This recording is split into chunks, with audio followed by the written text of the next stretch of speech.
Hello, everyone, and welcome to the 100th episode of That's Absurd. Please elaborate. They said it couldn't happen. They said it shouldn't happen. They did. They begged us to stop. Who's they? And here we are. Mostly people in my personal life. Please, your family needs you. Stop podcasting. And I said, nay, I will continue. I am a man in my 30s, and this is my destiny. Like a salmon returning to where it was spawned, I must get in front of a microphone and speak my opinions into it. This is a science show where we take ridiculous, weird, silly questions and we try and answer them. Usually I do one. I'm Julian Huguet, and the other gentleman you've heard, Trace Dominguez, does the other. But today, friends, is special because... well, we're doing a lot of questions, and we have a special guest here to help us celebrate.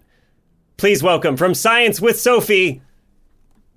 Sophie. It's Sophie.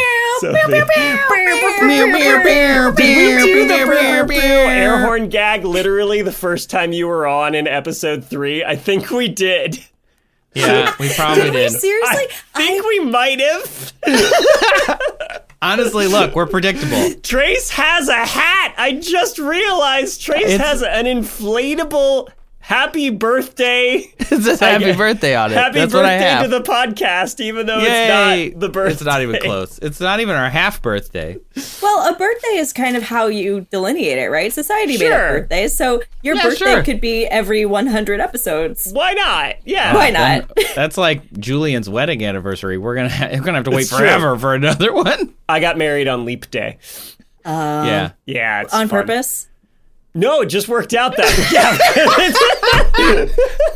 I would love if somebody accidentally got married on Leap Day. What? There Oh my god! I happened. Oh I didn't realize God. February didn't always have 29 days. Babe, I made a reservation for us to get married. Oh yeah? What day We're is gonna it? get married in my mod hut with my 3 sticks on February 29. Wait a minute, February 29? You dingus. I like the idea that Aaron Aronson's partner is Aaron Aronson. Aaron daughter. Oh, incest. Wait, but that would make them related. Yeah. No, This took a dark turn. wow, we're really messing it Tough. up right here at the beginning. Slim pickings out in, feudal England for romantic partners, okay? Not any more incestuous than the royals probably were. So. That's probably true. Yeah. Definitely And that's classism. Who are we to it's judge? fine. Yeah. It's fine when you're wealthy. when rich people Right. breed with their direct relatives. But when us little guys do it, ooh, shame. I know. Exactly. Wow. I've never heard such a case for incest made so early in a podcast. Well, it's the 100th episode. Yeah, I gotta get it out of the way quick here. We dive into the big stuff. You're big kids now. You've had a birthday. If this is the first time listening to this show, How have you made it this far? we're sorry, as usual. And what we do is we answer questions from the audience. We answer questions that you, the audience, have sent in to us. And we ask those questions to be ridiculous, absurd, far out. But in this episode, we're doing something a little different. Because one time we did a lightning round and Julian cried. Hated We're it. now doing the thunder round. Which is like the lightning round, but slower. More delayed. But really we will, clever. for the sake of expedience, because we want to, get it in one episode, we'll still try and be fairly quick about it. So Sophie's here to make sure that we're being honest and we're all going to get it in one episode. That's right, right? If there's one thing I am, it's timely. And so I will be keeping y'all on task. Good. And complimenting you along the way. If you want. Because I love you. And I'm so proud of you. I'm so proud of you for getting to 100 episodes. Thank you. Thanks. I'm shocked. I also had the executive function to continue writing scripts with my own set deadline. That's a challenge for me. Yeah, it was big. Okay, so I guess let's just jump into this then. Oh boy, Trace, you're going to be up first. And this one, when we were picking questions, you were like, I have strong opinions on this. What's your question? My question, I'm sorry, Julian, to say this, comes from Hannah. Hannah Banana? Hannah of Hannah. The Hannah. Sophie, Hannah has gotten so many questions answered. We did one episode where we both coincidentally picked one from Hannah. What? She keeps getting us. She sent them in under different emails in our defense. And so we were like, these can't be the same Hannah. They have different emails. Who uses different emails to submit questions to this podcast? And it was the same person, which we found out because she called us on the phone both times and left us a voicemail and was like, still Hannah. And we were like, Hannah! It's the same Hannah! This is diabolical. She called us again. She left us a voicemail again. And just so you know, most of our questions in this episode were voted upon by our patrons. And so that is how Hannah made it back into the fold. Hey guys, it's Hannah, the Devious and Wise, from Buffalo, New York. My question is, how would the world be different if Zeppelins were the primary method of transportation? You also asked for a brief bit about how I came up with the question. And I don't remember.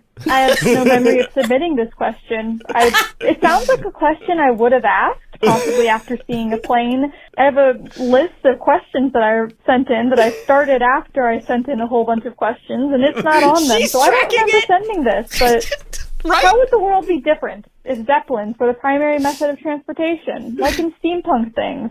Would it solve anything? Thanks, guys. Big fan of the show. Bye.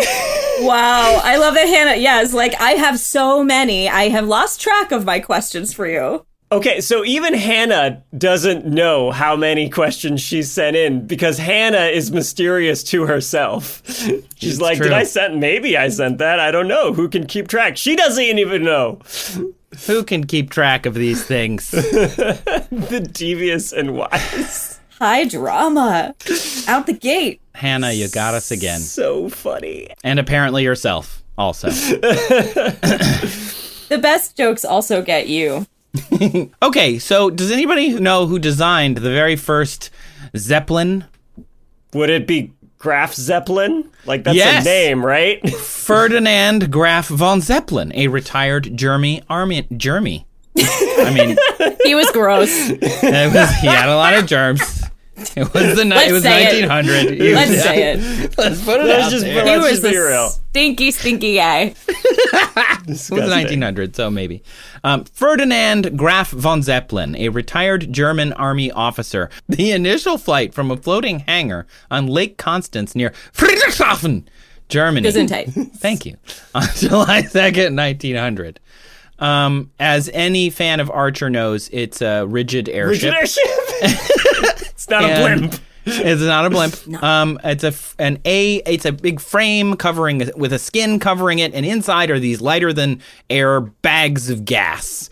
And the Hindenburg, as we famously know, is filled with hydrogen, extremely flammable, the lightest gas we can have of 1 proton, 1 electron. But now we would use helium, which is slightly heavier. You need more of it, but doesn't, kill everyone. Yeah. So that's great. There's no footage of a helium balloon burning and somebody going, oh, the humanity. No, because they're going, oh, the humanity. Well, and it's not burning because it's physically impossible. Right. At least at normal temperatures. I didn't think of this, but there's definitely a canary in the coal mine for any leaks in a Zeppelin. Everybody's just having a nice conversation like, this is your captain speaking, we have a leak. Like that would be. Hey, did you notice we're descending? This is brilliant. I honestly had never thought about it until now, and I wish I had sooner so I could have made a gag about it. But now I have to wait a minute for my video to encode. Is it the Hindenburg burning? Because I've seen it. I'm good. I don't need to see that again. A real bummer, Trace. Yeah, it is. We kind of laugh about it because it was like 80 years ago, but that's like a horrible tragedy that we're watching. So, like, I don't know. Tragedy, comedy's tragedy plus time, right? But it's still tragedy. Still feels bad, honestly, when I think about it for more than a split second. Is that what the video is? No. Okay, good. Is it the Archer episode where he keeps saying that the whole place is going to catch fire and they keep correcting him that it's helium? It's just the Archer episode just on a GIF. It's one. Well, Sophie and I can continue talking about rigid airship stuff. Yeah. You ever been on one? Oh, I wish. If anyone's listening who has access to a rigid airship, or is the gatekeeper of said vehicle, please let me on it. Call me. I will give you my direct number right now. Would you settle for a dirigible? Because I might know a person. I happen to know who I think is the single greatest online blimp influencer, but I will talk about her during my segment in a minute. You know a blimpfluencer? I know a blimpfluencer. You might know her too. She's great. I can't wait. I know someone who makes a lot of blimp content and has been rewarded by Goodyear themselves for their blimp content. Okay, so where was I? I was saying, the Hindenburg bad, and then you were saying that you know a blimp influencer, and so do I, so I called her. You did? Blimp lady. If that is my bat signal, I'm here for it. Wow. Yes! Okay, so this comes from Hannah. Yes! Yes! Hannah is a nemesis, sort of, because in a good way. I say nemesis plural because she has multiple emails and she'll submit under different emails. I love that. I don't think she did it on purpose to trick us, but she definitely tricked us. But Hannah, how would the world be different if Zeppelins were the primary method of transportation? Oh, note, because these clips are about 5 minutes, if you need me to pause it. Okay. I think our first comment should be why we're stoked on who your guest is. It's Alex Danis. Alex Dr. Danis. Dr. She's been on the show before. She obviously talks a lot about chemistry and molecular biology and That's stuff. what her PhD is in. But she's also a blimpfluencer. She's a blimp lady, as she says at the top of her clip.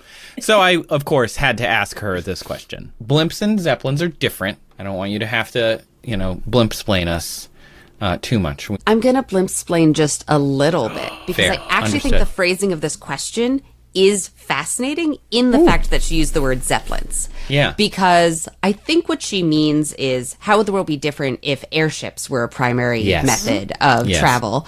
But Zeppelin is a specific company. Like, Zeppelins are like the Kleenex, right? You're from Massachusetts. Let's just go with the one that makes the most sense. It's not a Zamboni.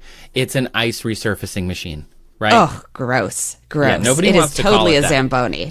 That was for you, Julian. Thank you. Zambonis, by the way, from Southern California, not a Canadian invention. They were invented right down here in Los Angeles. They were like, if we ever had ice... If one day they managed to freeze water down here in the desert of Southern California, we will be ready to resurface it. Look, Olympia, you do a great job, you make a good machine, but it's a Zamboni. The Zeppelin company, which currently makes maybe one airship a year, they don't produce many, they would have to really scale up their manufacturing. Honestly, the fact that they make one is surprising to me. I wouldn't have even imagined they would make one. Yeah. I didn't...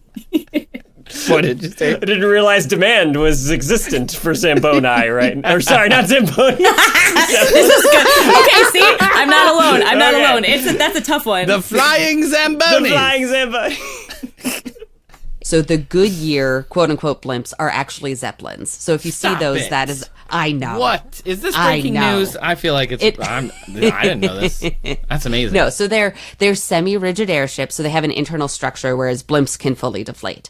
But leaving all of that behind, right? If we're talking just about airships, how would our lives be different if airships were main method of travel? I think that there are a couple big differences. So first of all, I want to answer her point about the danger. Yes. Are they dangerous? They are no longer filled with flammable hydrogen gas like the Hindenburg was. They're now filled with helium gas, which is much less flammable. Non-flammable, essentially. Yeah, inert, a noble gas. Yeah, there are other things on a Zeppelin that can burn, certainly, but the helium is not going to go up in flames the way that the Hindenburg did. There really wouldn't be that much burning up, right? Because we try and conserve all the helium we use. We're not using hydrogen anymore. When I think of a world that would be using this as a method of transportation, in my mind, there's actually two types of airships that would be used. One would be what I think are true airships and dirigibles, which would be the ones that would have helium, and they would probably be used for things like mass transit, right? Instead of a bus, you would get on a blimp, and that would bring you to a place, and it would be a little slow, and it would be a little bit of a gentle commute. If you were to say, want your own personal airship, something that would be a lot more economical than using one that is filled with helium might be one that is a thermal airship. Now, like a hot air balloon. It's cool. Like a hot air balloon, but steerable. Cool. Because a hot air balloon, just sort of floats wherever. It's just subject to the winds. Yes, exactly. But a thermal airship, and there are companies that make these. They had a little bit of a boom in the 80s. So typically, if you find them now, they're ones that were made in the 80s and that people sort of still have. But you can... I bet they look amazing on the inside, though. Just like, the design. They're rough, actually. I mean, imagine lawnmower attached to a big balloon. Like these are little, things that are you're driving around kind of thing. But again, those would probably still be for pretty wealthy. I saw one for sale recently that was like $85,000, which you is have a running search for it, don't you? Oh, of course I do. You're gonna Zyla. You're gonna show up one day and you're gonna be like, I bought an airship, and then it's gonna be. I'm going to be proud of you. I'll be proud of you, and I'll want to ride. Because here's the thing. $1 million, true airship, that's out of my lifetime range, right? Happen. We make science content. Come on. Yeah, no. But an $85,000 thermal airship that maybe I could count as a business expense, I don't know, in a decade, I could see it. If I plaster, a big, DNA helix on the outside of it and drive around my little thermal airship and advertise DNA. You're the blimp lady. Just put your face on it at this point. That's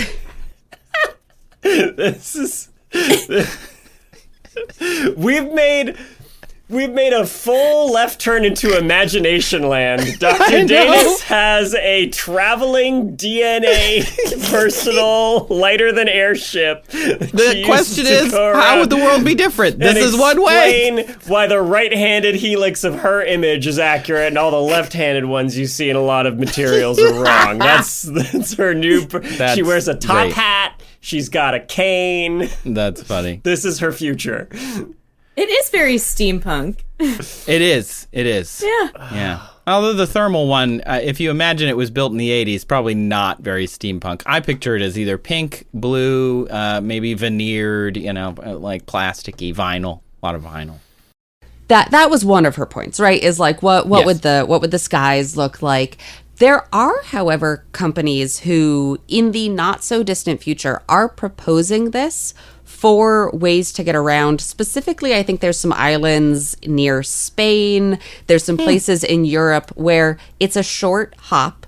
It doesn't really make sense to have a commercial airline flight, but a boat is kind of a pain in the butt. And so an airship that could carry, 20, 30, 40 people to hop between these islands might not be a terrible idea. So there is a potential future where instead of taking maybe a train around nearby locations, you could take an airship. They are slow. So I like her point of the idea that, maybe we would be a little more relaxed about showing up places on time.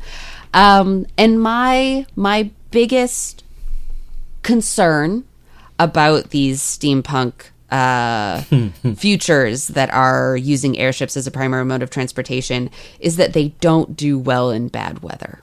Yeah. So they are great when the skies are sunny. They are great when there is low wind. But if you get a 50-mile-per-hour wind, your airship better be tied down to the ground. Now we're getting really well. Really well, because multiples have, in bad storms, been tied down to their mast, but smashed into the ground and essentially been destroyed. This is good. She's not bought and paid for by Big Blimp. That's right. Which is a very big blimp. Yeah, I mean, is Big Blimp, it's variable, right? It just depends on, how high it needs to. I've heard she only takes money from small blimp. Small blimp.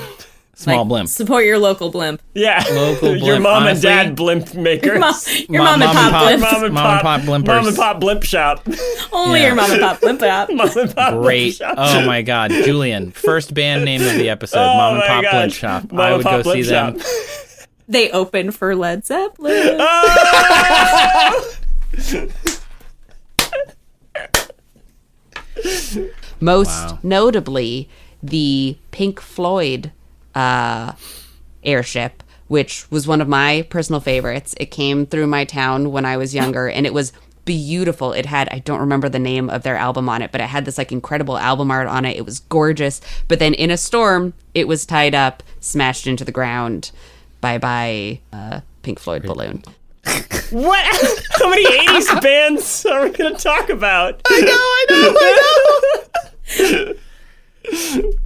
So they're not great for going out in bad weather, which is unfortunate. You know, you got to think too, if it's really, really hot or it's really, really cold, the gas contracts and expands. Mm-hmm. So they're much more of a fair weather they're just vehicle. Finicky. They're a little more finicky. They're like little divas of the air, right? Yeah. They're just like they're just floating around. They're on their own schedule. Yes, I know we have an 11 a.m. call time. I will get there when I get there. Exactly. It's a little too chilly. It's fine. I can't lift as much as I thought. It's fine. It's fine. But you know, I think the places where we might see them though are places where that is okay. So there is a company trying to do North Pole expeditions, and every year they say that it'll be next year, and then it's never next year. But for, $100,000, you can take a flight to the North Pole on a really super swanky airship that's got like a bar in it, and like feel like you are, I mean, you probably are a billionaire if you're buying one of these tickets, right? Yeah, like true, feel like you are the rich and famous just taking your own personal airship ride to the North Pole. Trying to figure out what to do with yourself because you have so much money and time. Exactly. And that's why, LTA Research is Sergey Brin's airship company, which, of course, they say now that they're building a giant airship for humanitarian aid, but word on the street is that when it started, it was because he wanted a giant sky yacht. And of course, when you have all the money, what do you do when you already have a yacht? You want a sky yacht. You want a sky yacht? Yeah, you want a sky yacht. Which is not a great name, honestly. Sky yacht, hard to say. No, tough to say. And Scott doesn't really have. You don't want to go sailing on a Scott. That doesn't sound fun. No. But here's the thing: yachts exist, and most of us don't use them. But for certain classes of people, they're a thing that you can own and buy. So I do see a future where just the rich and famous have their own sky yachts, and they're just beautiful airships. Just out there on a Scott. That's having a really good day. Yeah. Man, I have a different perspective of the Zeppelin now. I came into this being like, wow, they're cool and cyberpunk, and now I'm like, they're like divas for rich people. Yeah, they totally are. And I love them for that. I still love them. Yeah. I've always thought they were fascinating. I've always been into them, and I always thought they were really cool. I looked up a 2019 paper in the Energy Conversion and Management Journal, and they, in 2019, were like, guys, Zeppelins, they're going to be a thing. We can do so much good stuff. And they gave a very succinct outline of all of the reasons that it was discontinued. And they didn't mention that, of course, the Zeppelins were invented and built mostly in Germany when they first were, the name Zeppelin comes from Ferdinand Graf von Zeppelin, and then during World War II, all of the Zeppelin works were bombed, and they just were like, well, we've got a lot of airplanes and fuel is cheap, so why rebuild? Anyway, so they didn't mention that, and instead were like, well, their lower speed, their lack of weather forecasts at the time of their deployment made it very difficult, so in the 1930s, and then increased availability of cheap petroleum fuels. And then they did, with multiple citations, which I really appreciated, the risks of hydrogen explosion. Yeah. Because I love scientists for that.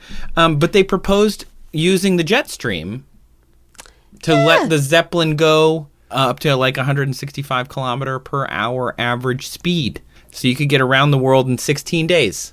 Yeah, and what a lovely way to travel, right? That was the other thing this made me think of is I think back to novels from the 1800s, 1900s where they're going to go on a cross country trip and they are packing 3 trunks worth of clothing because it's going to take them weeks and they're going to be in steam months cars. Of time and just I love it. I love it. Great. I would love what a way to travel live that way. We're literally still talking about billionaires, though. They didn't have the B in front of the money at the time, but it was still so much money relative, like Yes. other people, the people in the Dickens novels that are like, can I have an extra shilling? And they're like, no, we're not giving you that raise. And meanwhile, it's somebody who's like, I'm going to go spend 3 months in summer in Northern Europe. Yes, it's just like with all my for my trunks. Constitution. And Yes. I'll bring all of my staff with me, and I'm just like, Yes. you're talking about billionaires. Yeah, Guys. that's what we're doing here. And I also, there's something about that though that I really like assigning billionaires of the future to blimps and airships. Because they'd be easy to bring down. One well-placed BB gunshot. Whoa. What? I thought we were about to go there. Sorry, did my inner monologue come out? I don't think she goes that way, but it's good. It's along Sorry. the same lines. You ready? Because one of the reasons why I love them is that they are just the silliest looking things in the sky. They really right? are. Like Zeppelins fly a little more straight, but if you ever see a true blimp in the sky, it is like the goofiest fish you have ever seen, just like bobbing around in the air, kind of going this way and that way. Like that, I do want us to put all the billionaires in a goofy little sky balloon and be like, you go Have do a good your time, thing, you guys. man. Have so much fun.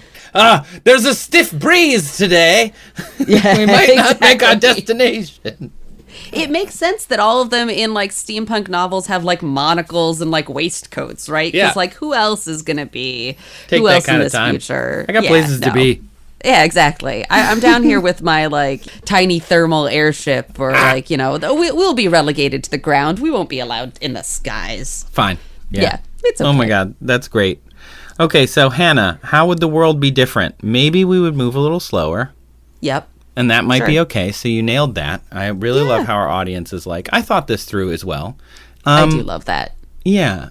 There is some practice now of people who are trying to get airships for like cargo transport because of CO2 emissions. I mean, we already Yes. see some ships incorporating sail propulsion because Yes. it does save fuel. And so that there might be something of that. I did look up a couple different companies that, like, one was founded in the 90s and it's like, we're going to be able by the late 2020s. We're going to be able. And it's like, no, I know. your website hasn't been updated since. But, and I'll give them credit, right? Because typically those companies are looking at places like, the far north in Canada, where it is hard to get a train or a ship, or maybe there isn't Yeah. infrastructure, or maybe after a disaster, there's not an airstrip anymore. You need something that can just like vertically go up and down and lift Yeah. stuff. And like, sure, maybe, but it is just not efficient. I just don't see airships That's ever. great.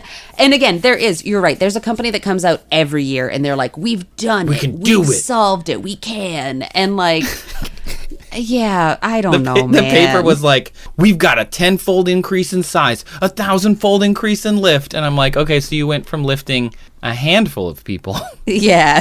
to like somewhat more people. Yeah, it's not great.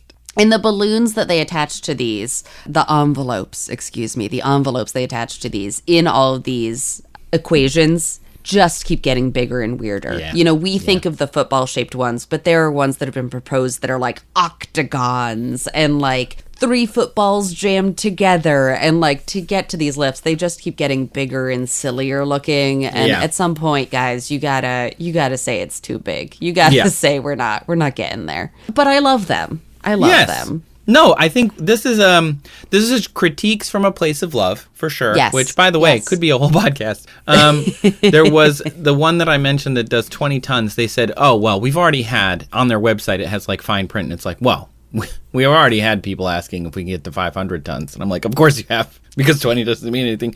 That would be 122 by 50 meters, which is like 122 meters is like the height of the pyramid at Giza. So you're like flying a pyramid around. But we did an episode about inflatable head, and like if you were to put helium inside of your head, how big would your head have to be in order to lift you off the ground? And it is a ridiculous size. Like you'd just be carrying around a skin balloon that is ridiculous. And if you think of the same problem here, it's like the envelope adds weight, and then the rigidness of the envelope, every bit of that adds mass that you then have to lift. You end up with like a rocket equation style problem where the bigger you're sure you can make it gigantic, but like then you have to lift the gigantic thing. Yes. I want someone to pull together the idea of a heavy lifting airship and a space elevator. Right? Ooh. People have talked for decades about a space elevator, getting you up there. I'm not even talking about going that high, right? Like, get people in one of those. This is me pulling all the crazy tech billionaire ideas together. Put them in a Blue Origin type capsule. Got it. So they're like nice and safe, but big. Right. Attach it to a really big airship, and then get it like halfway up to space.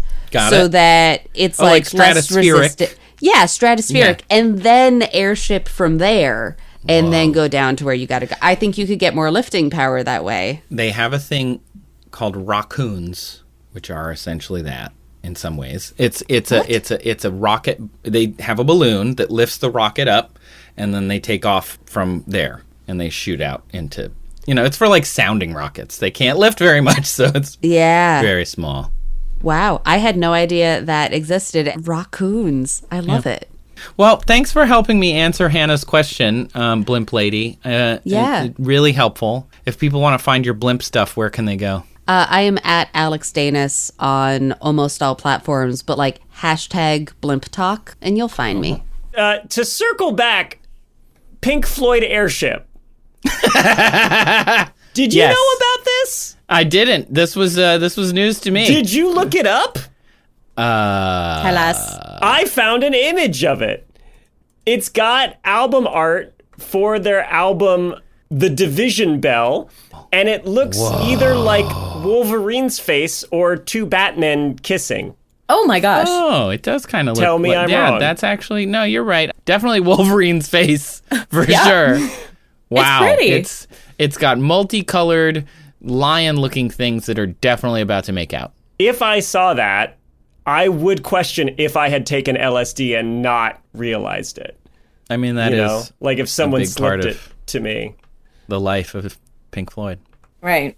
And so that collapsed and was all sad, and these two faces just went frowny. Yeah, I get all deflated. Aww. I suppose so. What an insane advertising campaign. That is nuts. Well, thank you, Hannah, for your question, and thank you, Alex Danis Blimp Lady, for answering it. By doing this Zeppelin thing, we really flew close to the sun. Asking. The next one on our list is a question that sinks. It does. This comes from Hunter, who asks, what if ice water sank? Hunter elaborates, I remember hearing in high school that water was one of the few, if not only, solids that floats on top of its liquid state. What would be the effect if this was not the case? Thank you. Love listening to the show. So, Hunter. First, I just wanted to look into it because I had never actually looked at other solids that would float on top of their liquid form. And there are a few. There's 5 elements that float on top of their liquid form. They are arsenic, bismuth, gallium, germanium, and silicon. Yeah, arsenic, bismuth, gallium, germanium, silicon. Everybody knows that because of the mnemonic. Yeah. or gags. Anyway, I don't know how to rearrange it in a way that's I got that on my whiteboard over here. Yeah. So, gotta remember. Okay. Now, obviously, we don't really think of these things because we don't encounter them in their liquid state basically ever. The lowest melting point among those is for gallium, which melts at 30 degrees C, which is still a pretty hot day. And even then, you only find gallium at like 50 parts per million inside the ores that you would find it in. So it's not very common, and it would have to be a really hot day, and you need a big chunk of it. So people, when they think of, a solid floating on its liquid form, pretty much go straight to ice. Of course, there are other alloys and salts that can do it too, but if we're talking pure element, those are the 5 that can do it. So, water, though, this is super easy basic science one, but why is it that ice floats on top of water? Who wants to answer? Kids? Anybody in the audience? Crystal lattice. Yeah. Crystal lattice. Oh, yeah. Yeah, that's what I was going to say. Now I have to know what you were going to say. I was going to say less dense. Yes, I mean, that's because of the, Sophie? Crystal lattice. Crystal lattice. So why does it form that crystal lattice? Because it's friendly. I mean, all solids are like, crystal shape, but why is the crystal lattice less dense than the liquid state? Do you know why? Because it's bent. Because yes. H2O is bent. That's right. H2O is shaped kind of like Mickey Mouse, right? With the one oxygen is the big central part, and then two little hydrogens sticking off at a bent angle. And that has to do with, because there's other electrons around the oxygen, the negative charges of those things repel each other away, and so you get that bent shape. And then you get a unique thing for water, which is what we call hydrogen bonds, right? They're not really bonding with each other, but the polar parts of the water molecule are attracted to each other, right? The more positive hydrogen parts are attracted to the more negative oxygen part, and it forms this kind of intricate crystal, zigzaggy, hexagonal structure when it freezes. At least that's how we're used to it, because there's a great video by a one Dr. Alex Danis. No! Stop it! That she made for the American Chemical Society, where she talks about the different kinds of ice. And of course, there's lots of different sources that talk about the different kinds of ice, but I love that I happened to fall upon one by our friend and blimpfluencer Alex Danis.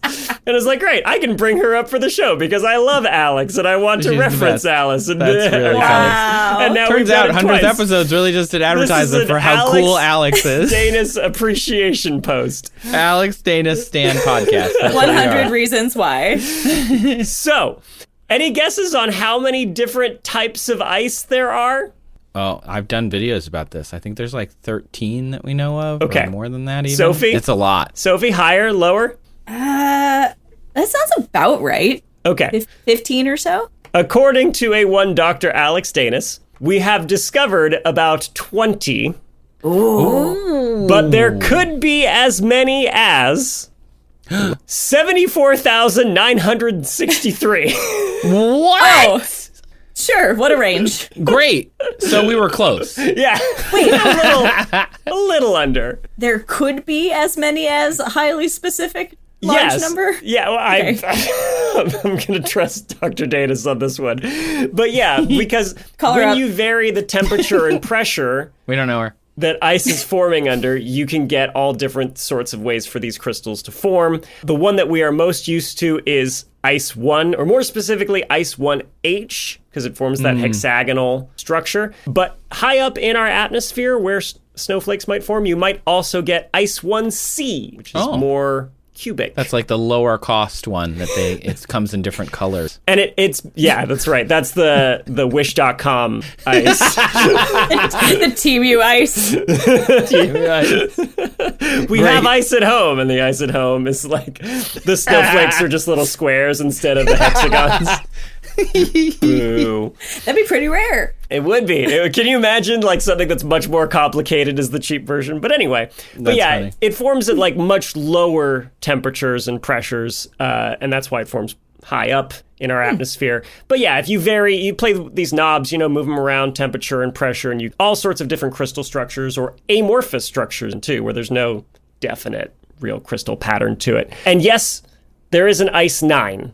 Is what that means. Anybody? Mm-hmm. Yeah. Anybody fans of Kurt Vonnegut? Did they ever make a Cat's Cradle movie? They probably did. But anyway, the Kurt Vonnegut book Cat's Cradle, there's Ice 9, which is a crystal structure that causes other water to instantly take on that structure, and it's a big metaphor for nuclear weapons. The real Ice 9 doesn't do that, but it does exist. So that's cool.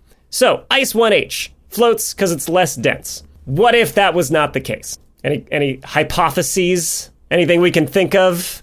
It would change everything.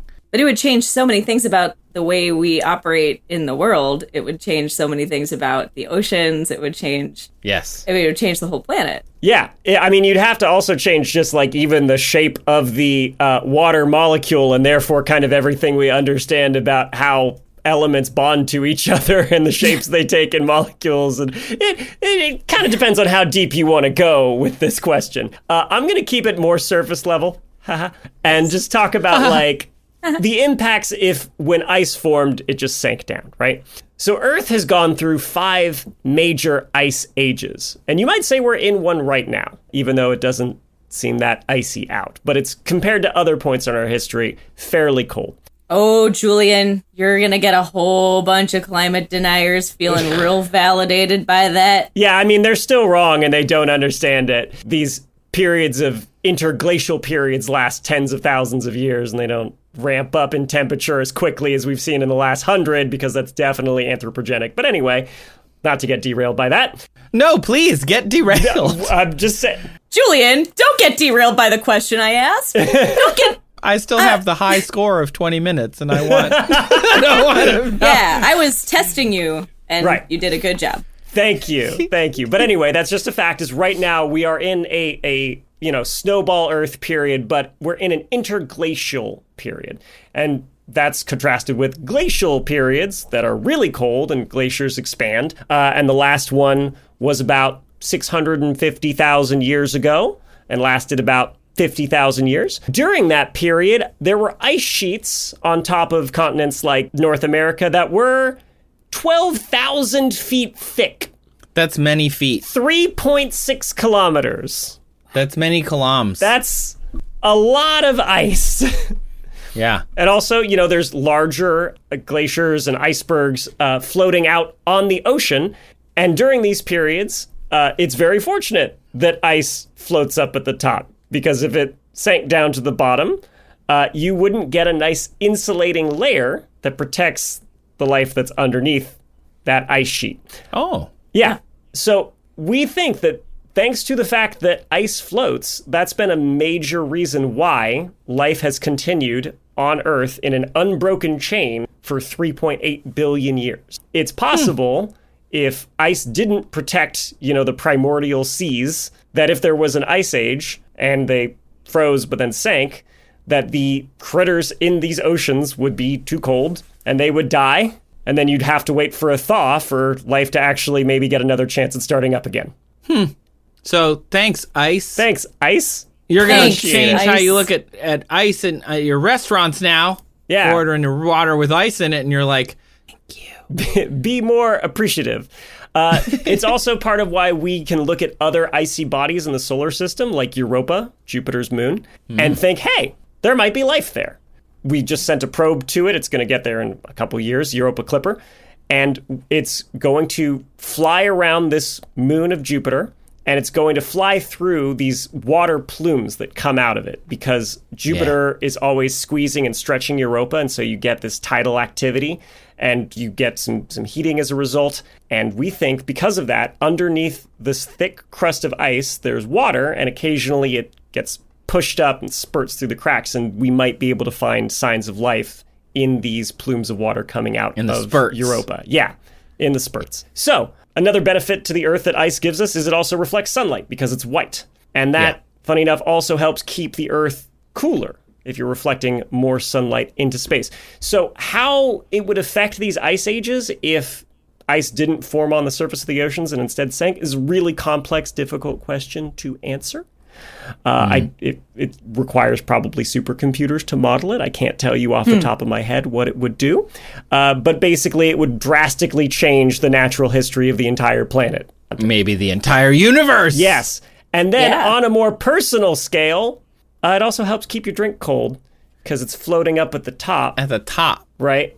That's where and that's the part you drink from. So you want that to be the cold You want bit. that, if you're sipping on it, you want that to be cold. Yeah. And it's always at the top, so it's always making that Are you more of coldest a area. cube ice or like the donut ice or like the crushed ice or like the crunchy pill ice, little- the crunchy Oh, ice? so Yes. good. Yeah. So good. That's Don't my chew on preferred. it. Your dentist would be mad, but I think that's the least that my dentist has to be mad at me about. I don't remember the last time I flossed. I know. that could just be know. the dementia. I'm like Graf Zeppelin over here, real smelly. What a Good little germy throwback. guy. Yeah, okay. throwback. I do floss. I know my mom listens to this, and she's a former hygienist. I totally floss. So This episode brought to you by Floss. floss. Julian does it. Sure do. Okay, I can hardly believe I'm saying this because the transition between those questions was so great with the Alex through line.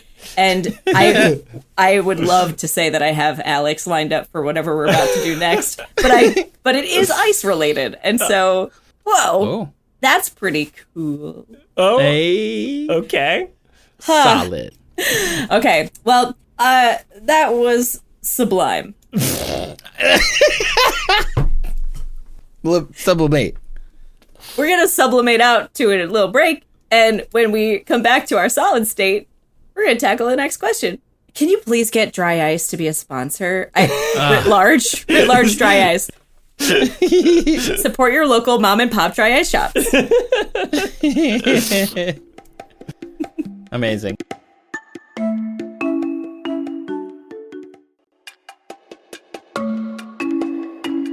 All right, Sophie, we're back, and since you graciously decided to waste your time with us for the 100th episode, as our most recurring guest/guest host now, we thought it would also be excellent if you could answer one of our listeners' questions. So what's the question that you took on?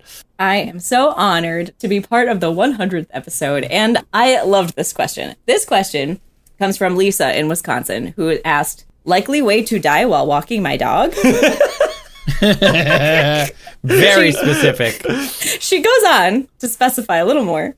Lisa says, I have a 2-year-old Australian Shepherd named Crew. I have to walk him at least 3 times a day or else he has too much energy. Rain or shine, 95 or negative 10 degrees. What's most likely to kill me while walking? Hail, lightning, slipping on icy sidewalk? Okay, first point of order. Is that Celsius or Fahrenheit? Because those are very different experiences. You know, given that she's in Wisconsin, I'm going to go with Fahrenheit. No, Yeah, Celsius. probably. That place is cold. Have you been there? We're going to get into it. We're going to get into that. We're gonna get into that a little bit. Yes. Please. Well, I will be referencing all of my temperatures in Fahrenheit because that's my sphere of reference in my daily life. All right. You ready to dive into this? Yes. All right. So, Lisa, thank you so much for asking the question. First, Crew sounds like a real cutie and a bundle of energy because if he's demanding at least 3 walks a day, that is at least 1,095 walks for Lisa every year. So if we add the occasional 4th walk, just to round it up to 1,100 walks per year, let's do that. Okay, so that's great cardio, first of all. Now, we're assuming that Lisa walks outside with Crew. Yes. So since she's from Wisconsin, let's talk about some Wisconsin weather. She says she's out in all of the conditions. So what is she most likely to encounter in a year of walks? According to the Wisconsin State Climatology Office, in the last 30 years, the average max temperature in July in Wisconsin is 80 degrees Fahrenheit. 26.67 Celsius. But, as they say, it's not the heat, but the humidity that gets you. So humid weather feels gross because the more water that's in the air, the less water can evaporate off of our skin to cool us off. So this gets dangerous when it's really, really hot out because our bodies can overheat. Now, the climate data shows that Wisconsin humidity averages about 61.8%, which is not so bad. It's okay. It's not the worst for how you feel, unless it's super hot, right? So in 2024, there were 9 days over 90 degrees in Wisconsin. Now, 3 walks per day times 9 days is 27 exposures to that high heat. So 27 out of 1,100, still not bad odds. But if you're hoping to die by heat, then you know what? You're in luck, Lisa, because those chances are going to increase with climate change. Woo! What? I thought we just covered that we're in an ice age and everything's fine. See, Plot that's how it twist. feels. That's how it feels. Plot twist. That's right. We might be overall in an ice age, but we're still getting hotter and hotter. Just like me over time, compared to when I was in high school. A beard will hide a lot of sins, I'll tell you that. I'm not going to argue with it. So the humidity gets dangerous when it's really hot out, right? So we talked about that. But the humidity is 61.8%, not so bad. Okay, so we are in Wisconsin. And if you are hoping to die by climate change, you're... I don't know if that's her goal, but okay. That's one way. know. It's possible. Yeah, like, I don't know if Lisa's looking for an answer, you know? It's just like, what's the most likely way? So I tried to put myself in Lisa's shoes, and I was like, what Lisa want? So, Lisa, if that's what you want, then, like, more likely.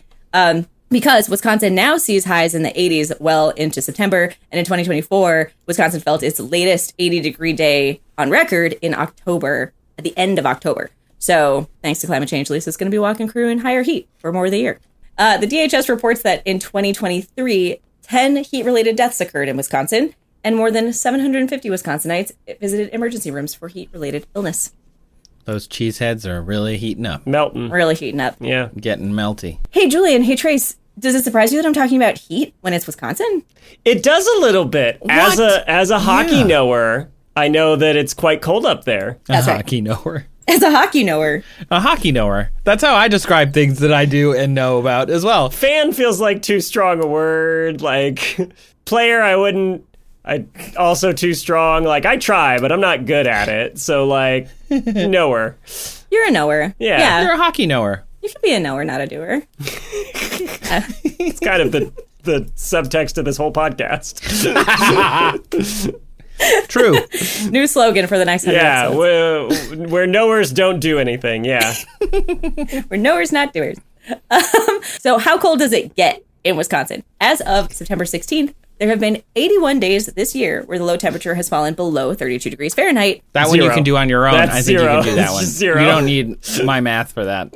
And I'm glad you know when you could just use your wonderful little brain. Thank you. So this is in Milwaukee. Okay, so 81 times 3 is 243 very cold walks for Lisa and crew. And that's not even winter yet. So the average minimum temperature in January is 6.7 degrees Fahrenheit. That's negative 14 Celsius. Yeah, that's cold. That's the That's average. pretty cold. Average minimum in January. Okay. Average minimum. Average. Average, right. So that's like about how cold it can get, and it can get colder. Now, so far in 2025, Wisconsin has had 7 days at 0 degrees Fahrenheit or below. Whoa. And again, it's not even winter. 0 Fahrenheit is negative 18 Celsius. Yes. When I lived in Chicago and I would tell people about those negative Fahrenheit days and they would convert to Celsius, they'd be like, that's impossible. That's not real. And I was like, you should be right. And yet, here we are. Because then there's a wind chill. So when the wind chill, so let's say 0 Fahrenheit day with 15 mile per hour winds feels more like negative 20 Fahrenheit. Oh, Fahrenheit? Yeah. That's very cold. I lived in Chicago during the apolar vortex winter. So I really know Lisa's pain in these moments. There were 3 whole days in Chicago when I lived there where with the wind chill, it was colder than the surface of Mars. Wow. Yes. And the whole city shut down and they said, do not go outside. Your eyeballs will freeze. And they were right. Wait, literally? Yes. Yes. Literally. It's negative 60 Like degrees. the tears in it or like the whole thing? I saw one of those movies where people would go outside and freeze. It was a very terrible Oh my movie. gosh. Yeah, Would they it's real. pop? What would happen if my eyeballs froze? I mean, It depends if they sink or float. Yeah, what kind of like, I ice don't cubes are we understand. making? What, is it ice 1H in there? we talking flash freeze? Are they nugget ice or like what are we talking about? It's the crunchy ice. Oh. Ooh, no, we're gonna get to cannibalism later. Oh, great. Okay. And eyes. Okay. Well, it is bad stuff. Bad stuff that can happen to you. So I stayed inside for 3 days like everyone else. So according to weather.gov, a wind chill of negative 20 Fahrenheit will cause frostbite on exposed skin in about 30 minutes. Really fast. And then hypothermia, which is when your body temp drops under 95 degrees Fahrenheit, is deadly. Can also happen pretty quickly. So the chances of dying from hypothermia or frostbite, the DHS says that Wisconsin averages about 50 cold-related deaths each year. That's in Wisconsin. 50 That's a versus lot. 8 for heat. 50 versus 10 for heat. Oh, excuse me, 10. So Yes. so you're 5 times more likely to die from the cold than heat. Yes. Good to Right. know. I know. You know, there's a lot of variables in that, right? Because I would be willing to bet that, like, people are more likely to go out in the heat than they are in the freezing cold. You know, Right. when Yeah. it's dark Yes. out more in the winter Yes. and also, like, in the summer, you're like, oh, Right. it's a lovely, beautiful day. Let's go outside and, like, maybe do something active and athletic, ride a bike, you know, something like that. So it's not even a perfect, like, one-to-one comparison, I'm sure. No, it's actually really complicated to look at the data for deaths correlated to certain temperatures or weather activities because even those have so many different variables in them. So it was something I was definitely thinking about. And you're right, even humidity being one of them, right? Because we might go out in heat and not realize how humid it is and not realize the danger of heat distress and all that stuff. So these are all to be taken with a grain of salt, of course. Yeah, helps clear up the ice on the roads, yeah. Hey, speaking of, she asked if she would slip on an icy sidewalk. So death by ice got different search results than I intended. And I was on an incognito window. But one news article did cite a, quote, startling number of deaths from people slipping on ice or falling through ice in early 2025. So, Lisa, watch your step. It was like 5 people in one season. That's a lot. That was actually way more than I thought. Now, what about lightning? Because Lisa wanted to know about getting struck by lightning. So the population-weighted lightning deaths per year in Wisconsin from 1959 to 2016 was 0.28 deaths per million people. Okay, that's very low. Very low. 65 deaths total in 57 years. So according to like the Wisconsin Emergency Management, there have been 10 lightning-related deaths in Wisconsin since 2006. None reported since 2016. So I would put this very low on the list. Unlikely. Okay, got it. So dying of cold, okay. Dying of heat, less probably not going to happen. Dying of lightning strikes, Very low on the definitely not list. gonna happen. Very low on the list. Dying of falling through ice, surprisingly high. Now, hail. She also asked about hail. Oh, Hail. right in the head. Yep. Couldn't find any reports of death by hail in Wisconsin, but NOAA reports that there have been only 4 deaths by hail in the United States since 2000. And most of them happened in 2000, weirdly. Wow. So, Oh, yeah. that is weird. Yep. Big year Was for it like hail. one incident, I wonder? Or like Yeah. There a were, group like, of friends 3. that were like, there's hail, let's go outside, everybody. And then all 4 of them just got plugged. All 4 of them. It's actually that they were Oh, throwing hail at each other like snowballs, Yeah. and it was bad.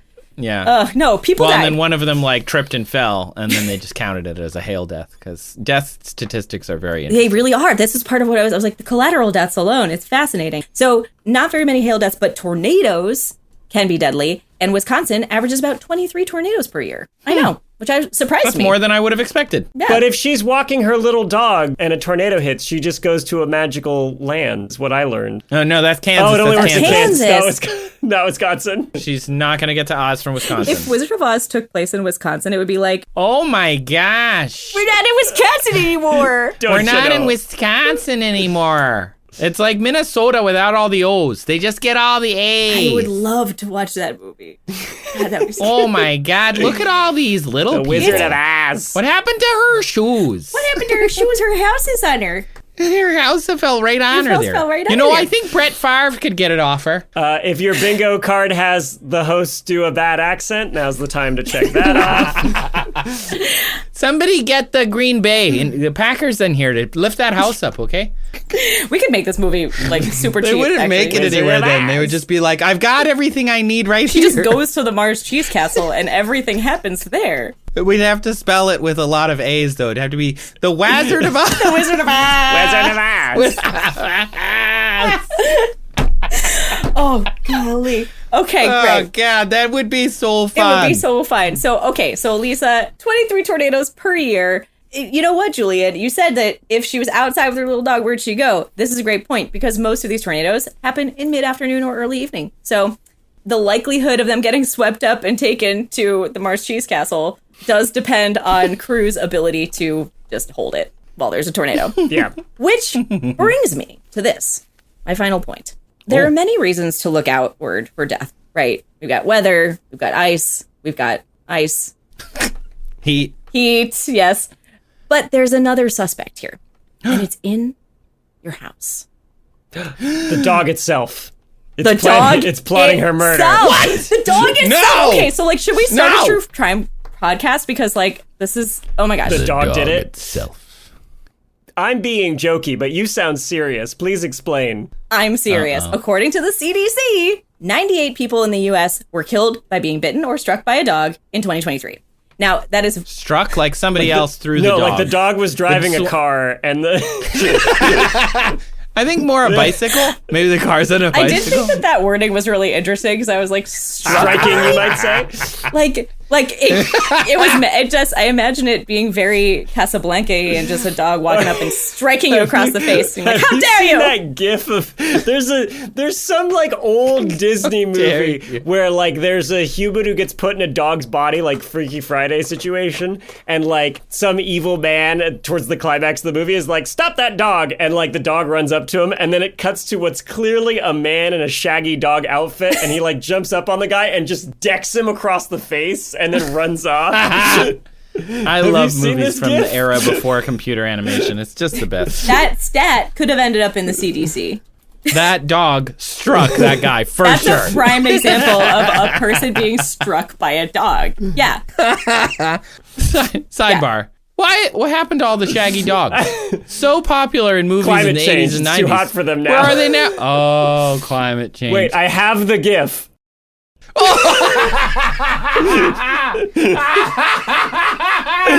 Wow. I can't even believe this is amazing. This is incredible. That's exactly what I had in mind. Yes, that's being struck by a dog. Is that Kelsey Grammer?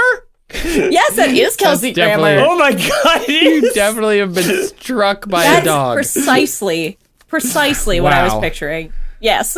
He talk about tossed salads and scrambled eggs. You know what I'm saying? Now, where's that dog? Where's the dog from Frasier? I ask you that. He's in jail for killing a man. Striking A man to death. Striking a man. He struck him to death. All right, so 98 people killed by being bitten or struck by a dog in 2023, which is more than the recent average of 65 people per year from 2018 to 2022. Now, this was irrespective of dog breed, but even so, I think we can all agree that Crew sounds like a very good boy. And so we don't need to worry about Crew killing Lisa on her walk. Not on purpose. On purpose. Because a study published in 2023 actually tracked dog walking related injuries that led to ER visits in the United States. Oh my gosh. I love science so much. Me too. Oh my God, it's the best. So how many do you think there were in 7. a year? You think 7 in a year? I think Okay. it's way higher than that. I What think do you it's think, in the Julian? hundreds. Hundreds per year? Yeah. Okay. You have a smug look on your face. We're both way That's short, very aren't smug. we? Okay. So between 2001 and 2020, which is almost 20 years, an estimated 422,659 adults presented to emergency departments with injuries related to leash-dependent dog walking, including finger fracture, shoulder strains, and TBIs, traumatic brain injuries. Oh, that's the bad. I was gonna say it doesn't sound too deadly yet, but then there's then that. there's that. What? Yeah. Wow. So many people. That's so many people. So many. That's the population of San Francisco as a city almost. That's almost 500,000. Yeah. That's incredible. And that's just what was reported. Over how many years? Over 19 years. 20. Okay. So still a lot per year on average. So the risk was higher in adults who are over 65. So Lisa, only you know if that applies to you, and I will never tell. But this was published by the American College of Sports Medicine in 2023, which also begs the question to me, is dog walking a sport? What do you think? That's a bigger question than we can answer on this podcast. Save it. Outside Table the it. scope. The study's conclusion, I want to quote this. Quote, dog walking is associated with a considerable and rising injury burden. Dog owners should be informed of this injury potential and advised on risk reduction strategies. I'm sure that'll go over very well in the dog walking Facebook groups. They need to know. They need to know. So the last thing that I was looking at that I couldn't find any data on was the first thought that I actually had when I looked at Lisa's question, lessons in chemistry. Do you know lessons in chemistry? No spoilers. Yes. No, of course. Excellent show. so good. The book, great. About excellent. Yep. Good job. So great. Good dog. Yep. And like no spoilers, but there is some big lessons in chemistry energy to this question. I don't want to say any more because I couldn't find any data on it, and also no spoilers. So in No my spoilers. conclusion, okay, is Lisa, while you're walking at Crew, the Aussie, you are less likely to die from heat, more likely to die from cold, unlikely to die by hail or lightning, surprisingly more likely to get swept up in a tornado and die at the Mars Cheese Castle, or fall through ice if you're walking on ponds, slightly more likely to be killed by your dog, or I suppose another dog that comes and strikes you for A shaggy one. a shaggy one for an offense you may or may not recall, but most likely you're just going to get yoinked around, probably by accident, because Crew is, I'm sure, a very good boy. Things to be aware of. But thank you, know. Sophie. Thank you for tackling that one. Wow. Incredible. My pleasure. Thanks, Lisa, for asking that question. This is the Thunder Round. We're going really fast through these. Fast as we can. We're doing great. We're getting there. I'm up next. What's your question, Trace? My question comes from Hal, who sent us a voicemail. Hi, my name is Hal. I'm from Central California, and I want to know, how much did Rapunzel's long hair weigh? Was her neck strong enough to lift her head when the handsome prince was climbing up her hair? Did it smash her head against the windowsill? And the legend is that her long hair saved her from captivity, but did it really solve anything? Thanks. I thought this question was great. Can you tell me the story of Rapunzel, one of you or both of you together? Maybe like alternatively, like I don't know, however you want to do it. Okay, I'll do one sentence, then Sophie does a sentence. Then it's like an improv game. Perfect. I love it. All Let's right. go. Full improv game. Go. There once was a princess named Rapunzel. She was locked in a tower for a reason I do not remember. Probably related to a wicked stepmother, but we can't be sure. That sounds correct. And she had long golden hair because scissors were not allowed on the premises. And the witch who kept her in the tower. Possible stepmother. Possible stepmother. / witch. Lady. I guess stepmother is relation and witch is occupation. So it could be both. Yeah. She can be both. She can be both. Women contain multitudes. She loved Rapunzel's long hair, and she would like creepily wash it and brush it and braid it. And she kept Rapunzel there so she could do that forever. Yeah, because I guess she wasn't good at growing hair herself. And then one day a handsome prince showed up at the bottom of the tower and somehow knew that she had long hair, even though you'd think the stepmother witch would keep that a secret and there'd be no evidence of it out in the outside world. Okay. Details. Keep going. So the prince was like, Rapunzel, throw your hair out the window. Let down your long hair. Yeah. Right. Yeah. And maybe she sang it. Maybe she was like, my hair is long. My hair is everywhere. That's it. That's what she. Yeah, she was in a band. Yeah.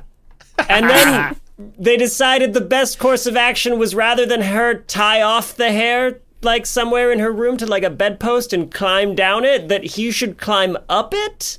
Yes, because she also liked her hair, and it was a point of pride and quite an accomplishment to have grown one's hair so long and kept it so healthy and shiny, and she didn't have a lot else going on.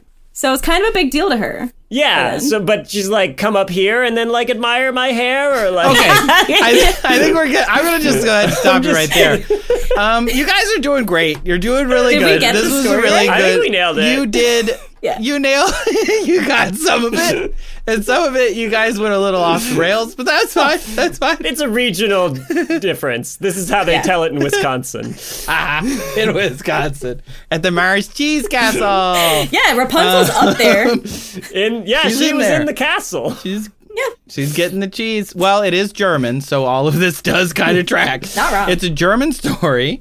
It's very old, but the first time it was like really written down as Rapunzel was a German tale. It was notably written in the Brothers Grimm, very famous fairy tale of some very sad and disturbed kind of stories. But I read the Wikipedia because I was like, I need some generic information that's more or less accurate. And it was basically parents wanted a kid. They got pregnant. They lived next door, I guess, to a sorceress. And I didn't love this, but pregnant wife was craving something that apparently he couldn't just get at the market. So the husband climbed over the wall into the sorceress's garden to steal a spinach or like leafy vegetable named Rapunzel. It's the name of the thing that she was craving. And we all know those pregnancy cravings. They're intense. You know, when that hits you, that's the husband's job. He's gotta go. He's gotta get the donuts with the pickle flavoring, whatever it is. I don't care if there's a risk of being turned into a newt. You are going to get me that Rapunzel. You're gonna get the Rapunzel. So he climbs over the wall, gets the Rapunzel, climbs back, gives her the salad of Rapunzel. Don't know anybody who craves salad but you know, just like that when they're pregnant. I've never heard of that craving. But whatever, you know, it's his Have wife. you met That's every what she wanted. pregnant That's what he person? got. Every single one. I've never met all of them. You're right. I haven't. I've only worked through the first 0.0000001%. So anyway, goes over again the next day because she's craving it again. Gets some more Rapunzel. Gets caught by the sorceress. The sorceress is like, "You can leave, but I get your baby." And the husband, because he's a dum-dum, is like, all right. Whatever gets my wife off my back. He's like, actually, I didn't really want this kid. That sounds like a deal. This is like a great deal. This guy made bank. Be like, I just had to get out of there. I didn't even care about whatever this He did this on purpose. He could have just asked her for spinach. Instead, he was like, no, Right? I must steal it. Go I knock have on no the door. Go to the market. options." What's that? You don't think it's growing in the neighbor's yard, but you can't get it at the market? Come on now, He's trying to husband. get rid of this baby. Anyway, baby girl's born. Sorceress takes her, names her Rapunzel. Scathing. Yeah, truly. Scathing. Gutting to name her after that, which is hilarious. When the girl is 12, locks her in a tower without stairs, goes and sings to her, Rapunzel, Rapunzel, let down your hair. This is like direct from the book. And so she's singing to her.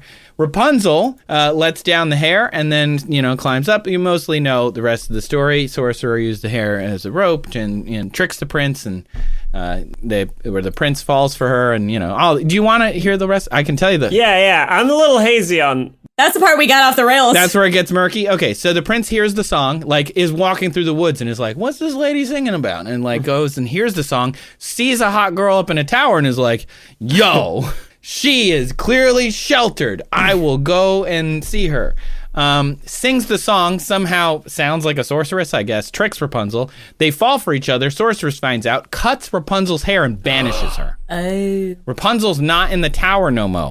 Prince shows up. Rapunzel, what's up, Rapunzel? And then, Bait and switch? you up. She catfished?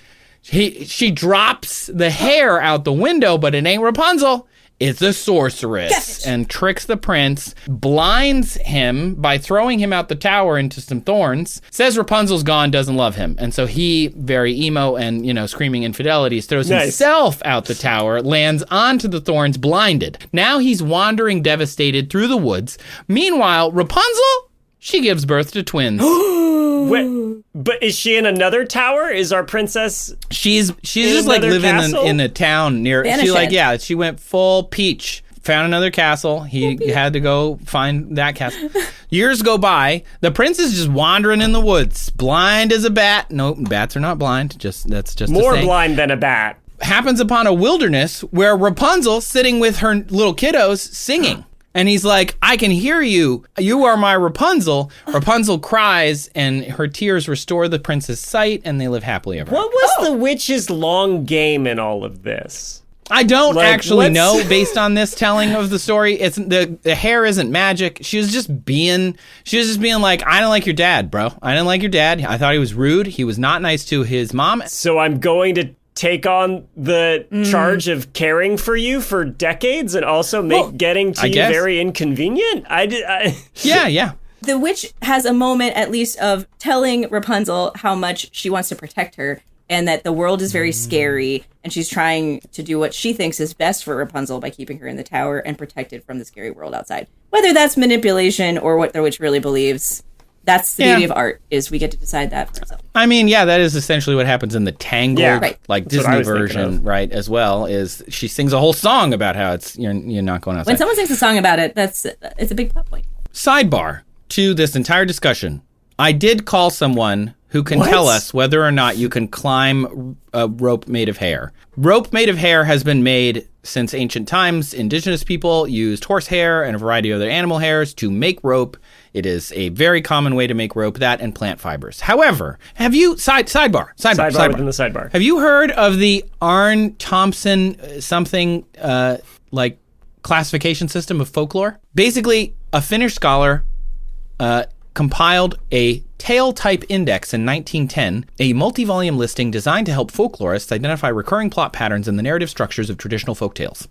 Basically, they numbered and analyzed and cross-referenced everything that you just said into a system where you can say, okay, let me give you an example.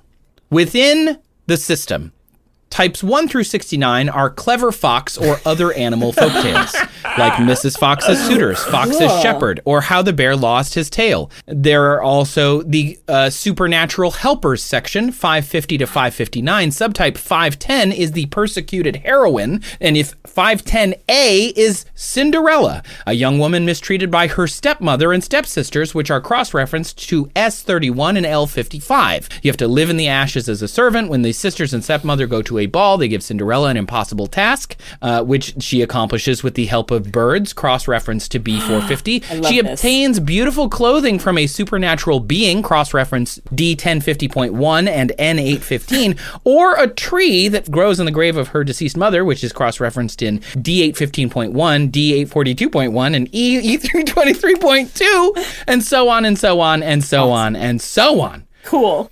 Rapunzel is the Arn Thompson type 310, Maiden in the Tower, which falls under 300 to 559 Tales of Magic. Also, other stories of this area are King of Denmark's Son, the Garden Witch, the Canary Prince, which are all Italian, Golden Hair or Little Frog, which are French, Luia, which is the daughter of Morgan in Egypt, and the earliest recorded version is in 1634 with Petronella, followed by La Force Personette in 1698, and then, of course, Rapunzel in German in 1812. And you can just, if you were, say, a folklorist and you were overhearing other folklorists, they could just be like, oh yeah, like a 310 with a G279 2.2 and an S221 1.1.1, which is a theft from a witch and a bankrupt father who sells his daughters in marriage to animals. Okay, do I want to be a folklorist? I think maybe. Right, I know. It's like DNA sequencing for folklore. This is so fun. I think we can all benefit from this because I don't have my own small children, but I'm, Uncle Julian to some friends. They're little kids, right? Like Sam and Dean. And those kids love being read stories, to an insane degree. I think we could all save a lot of time and effort if we just make them kind of memorize these different categorizations. And then when they're like, tell me a story, you're just like 310 G279. G279, F11372. Honestly, the story of Rapunzel, if I just read it to you as numbers, is G27922, S221111. But then what happened? G204, R4122, F84811, F555, N455, D64277. Oh, well, at least it's a happy ending, so that's nice. Yeah, I'm glad about that. Yeah. I love that this. is theft from a witch.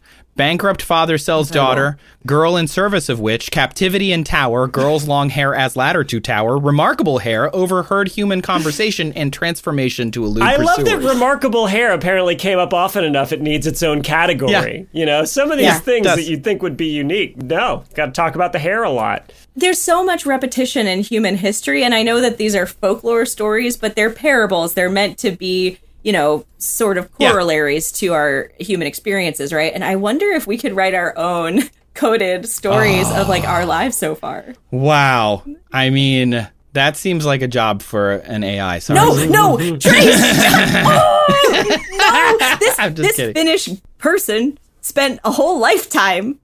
It's been updated, too. They continually update. See? It's still used. And it's a great way to understand how folklore has influenced each other, common themes, but also, it is literally almost like the evolution of a story where you can see, this theme, this is the earliest use. Did they talk to each other? Did this story pass to that culture? It's just really neat. And I'd never heard of it before, and it's the ATU type. It's so cool. So cool. Anyway, let's talk about Hal's real question, which is how much did Rapunzel's hair weigh? And for that, I called my friend Kari. Hi there, guys. This is Kari Byron, formerly of the Mythbusters, and now I have the MythFits podcast. But I have a question here from Hal.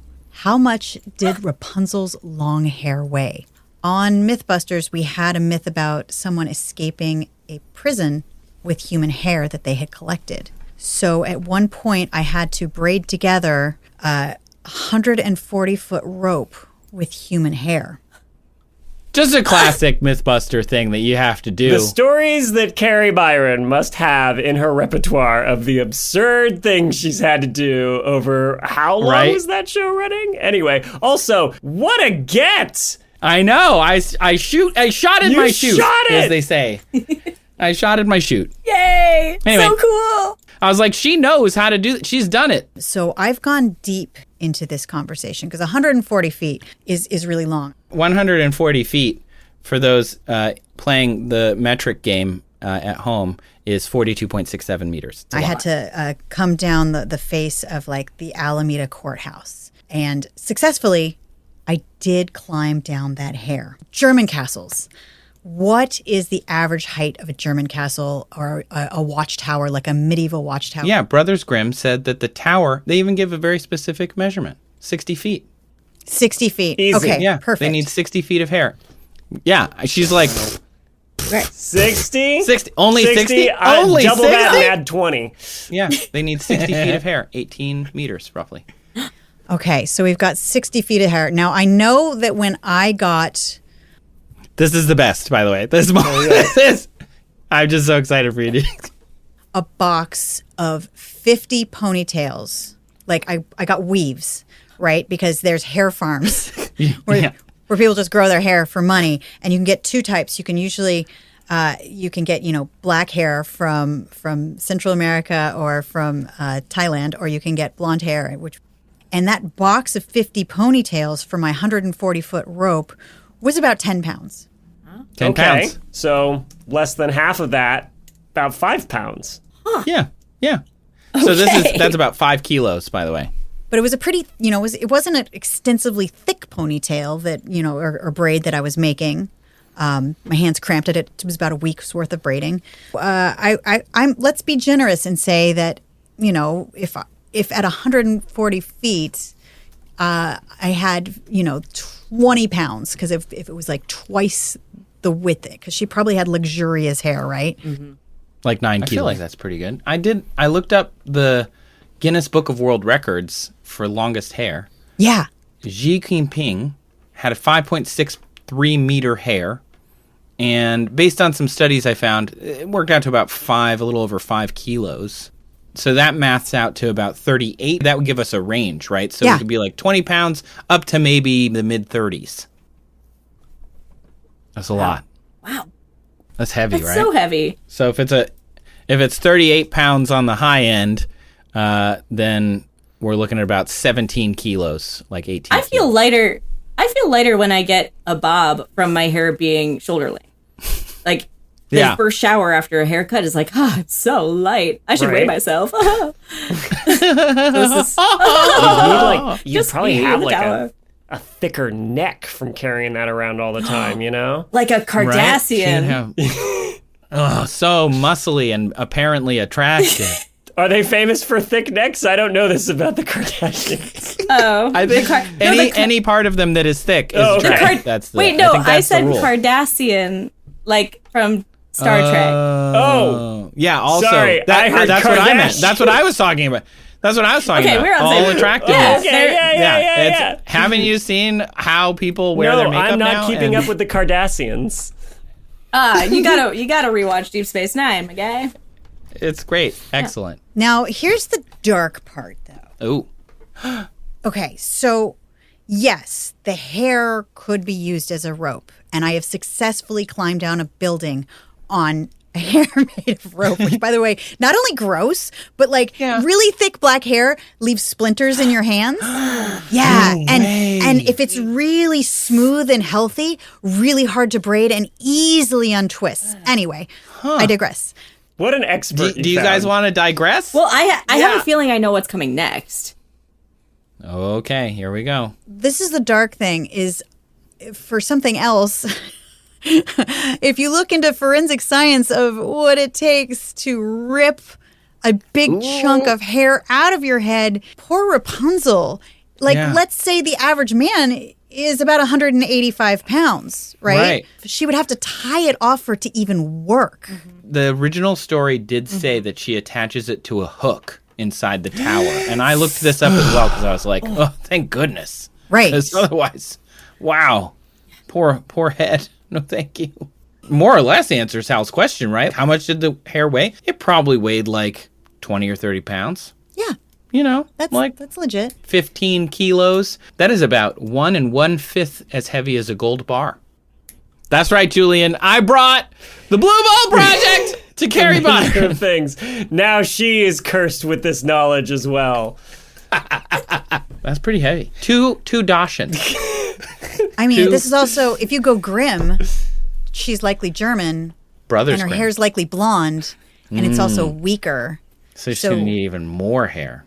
It's going to be extra hair. It's going to be extra easy to break. Take that, Germans. Your hair is weak. That's what I was wondering, is what's the tensile strength?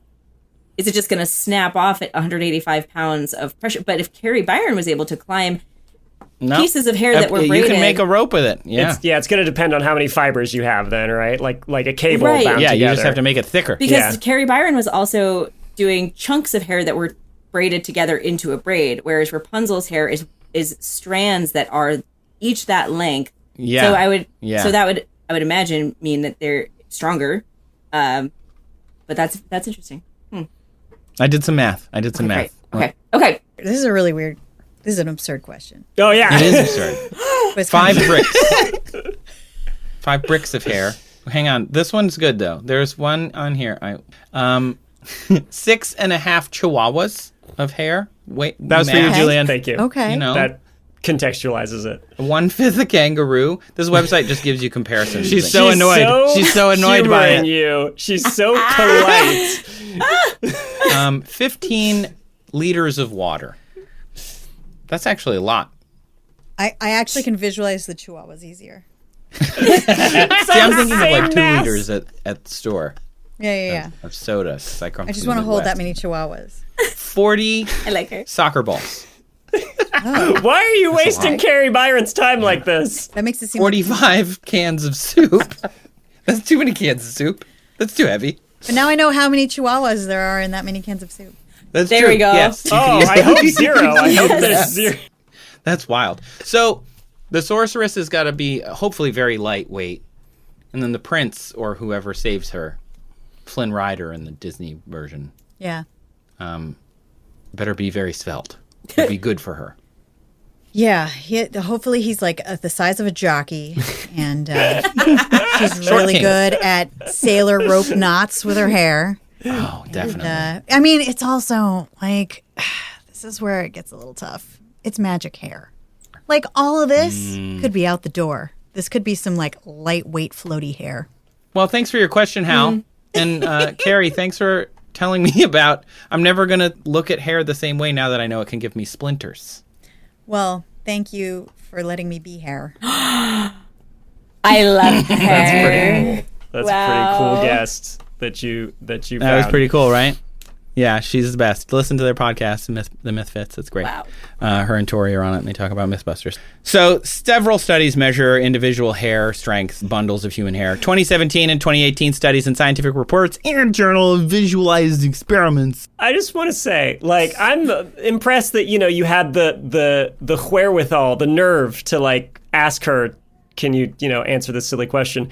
And very frustrated that you pulled up the measure of things and just sat there reciting different units of, like, dog and can of soup weight.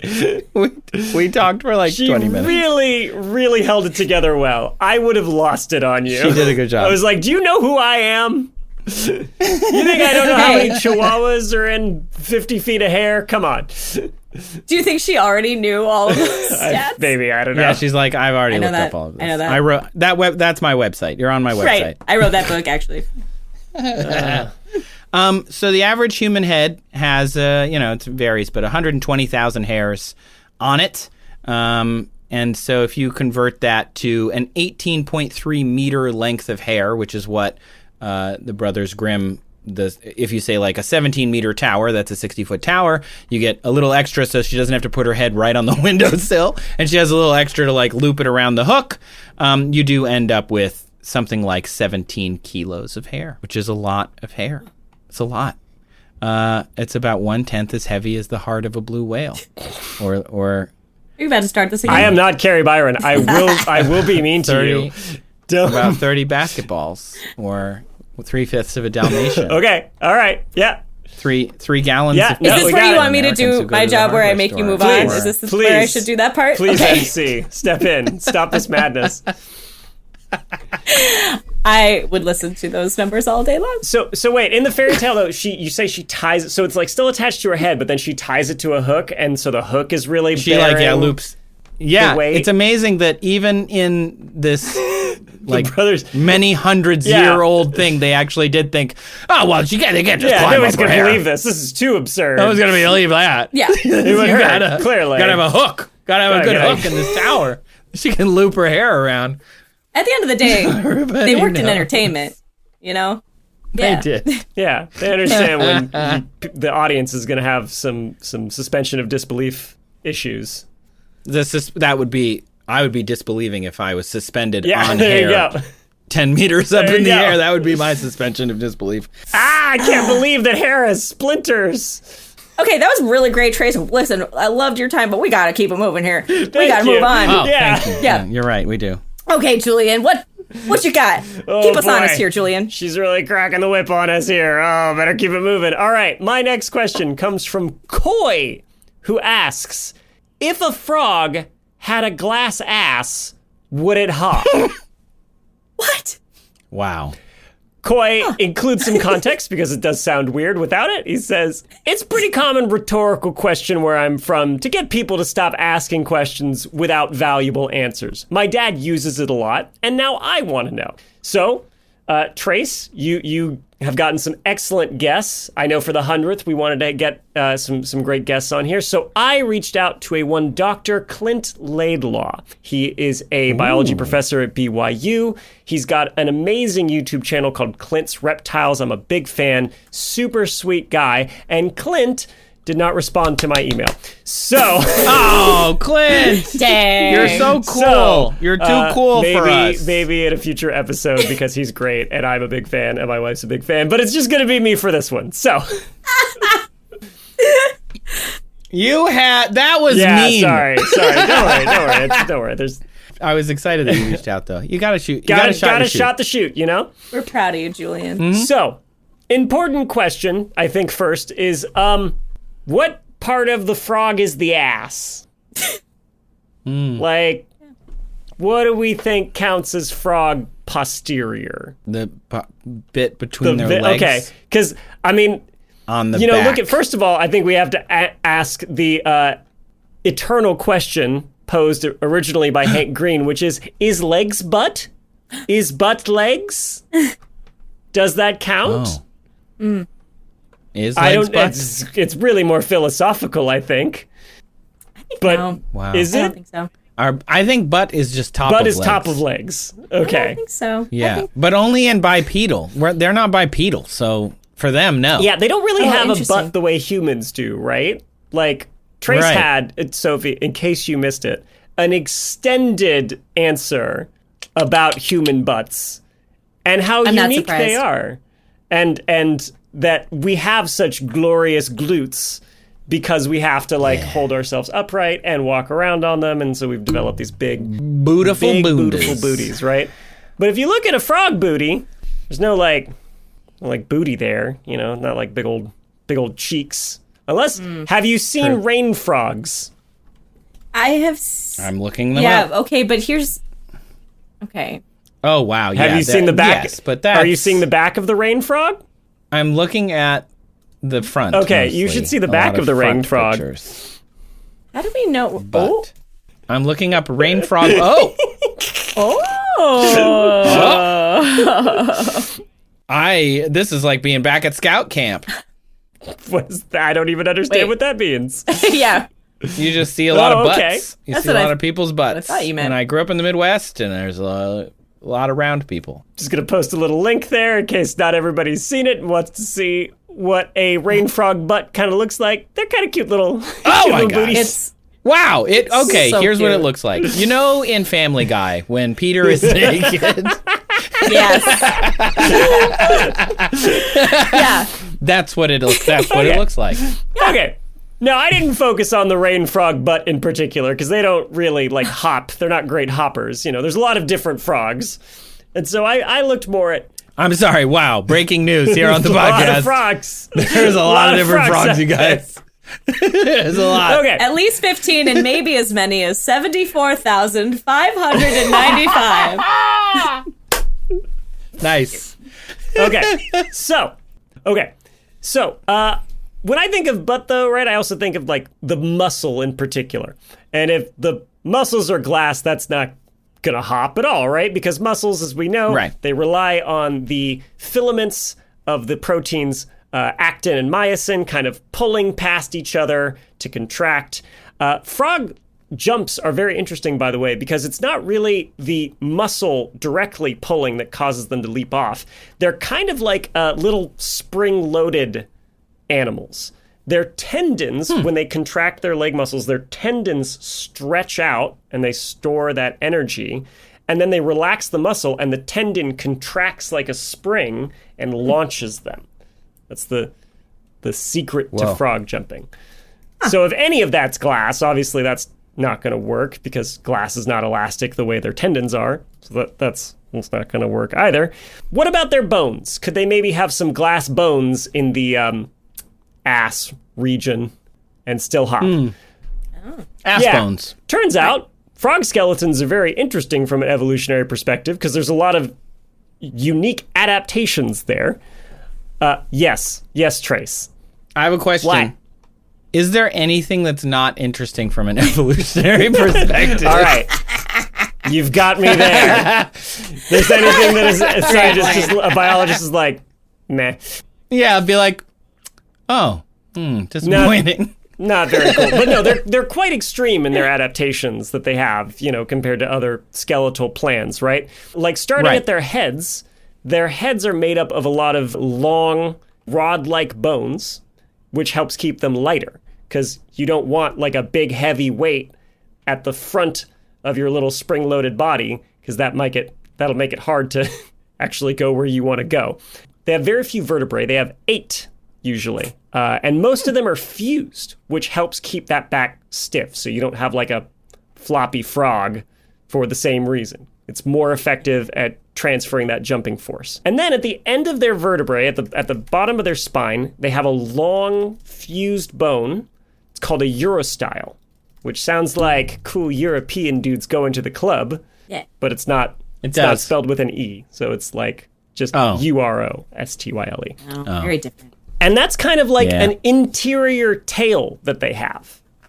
And so that helps also with the mechanism of the woman I was watching explain it was like, it's like kind of hinges with their pelvis and it helps them jump because apparently also the pelvis can slide up and down the spine. What? That's, according to howstuffworks.com, frog pelvises can move and that apparently also helps them jump. And the pelvises also, if you look at them, they're long, rod-like bones.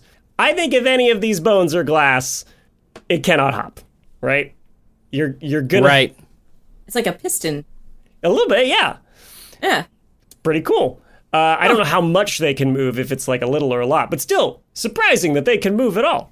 The pelvises, though, the urostyle, the spine, the legs, if any of those bones are glass, they're not going to be able to withstand the forces put on them by the muscles contracting and then relaxing and quickly springing. And then when they, hit the ground wherever they're going, you're probably going to break them and shatter. So it's not going to be ideal. Now, that said, if a frog had a glass ass, it can hop. And I know this for a fact. Because there just so happen to be glass frogs. What? Have you heard of these? There are frogs. They're found in Central and South America. No. Everything's from Germany. We're out of Germany. The Brothers Grimm never saw these. I can only imagine the cool fairy tales there would be if they did. It sounds like folklore. No, that's just F3372. See, that's why I heard it. Yeah. Oh, yeah. Transparent. Frog with glass ass. Transparent amphibians. Transparent amphibian, exactly. No, there are frogs in Central and South America that are called glass frogs, and they literally have translucent skin. And this helps them blend into their surroundings. Wow. Because they live inside of people's intestines. They live in their ass. They want to blend into the intestinal environment. That's another cool thing. No, they're more see-through that you don't see, like, a lot of blood in them. You can see a little bit.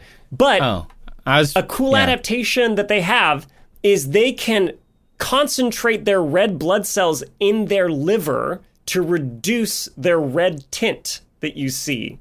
So if they want to hide, they can become more transparent. Have you seen glass frogs before? Wow. Never. Please link me. So Sophie can describe them for our audience. Here is a picture of the underside of a glass frog. Okay. Okay. We are looking at a frog. It's cute. It's translucent. It's got tiny little green toes. But the inside of it is pretty see-through. except for what looks like a white organ, and then a little line of red coming out of it. Mm-hmm. It looks like it's wearing a necktie. It like it's on its way to a meeting. necktie. Like it looks like it's on its way to a meeting. It's really important, Froggy, and he's just on his way, and he's gonna have a really nice meeting, but he's a little nervous, so he's keeping all his red blood cells in his liver right And then he had like a little bit of an accident. Yep. So these are see-through frogs. It helps them hide from predators. They also use some techniques where they will flatten out to kind of, diffuse the light on the edges of their body better so they don't stick out quite as much. And they're called glass frogs. And I think this is hilarious that this expression exists wherever koi comes from, because I bet glass frogs aren't from there, because then you would know that, yes, if a frog had a glass ass, it can in fact still hop.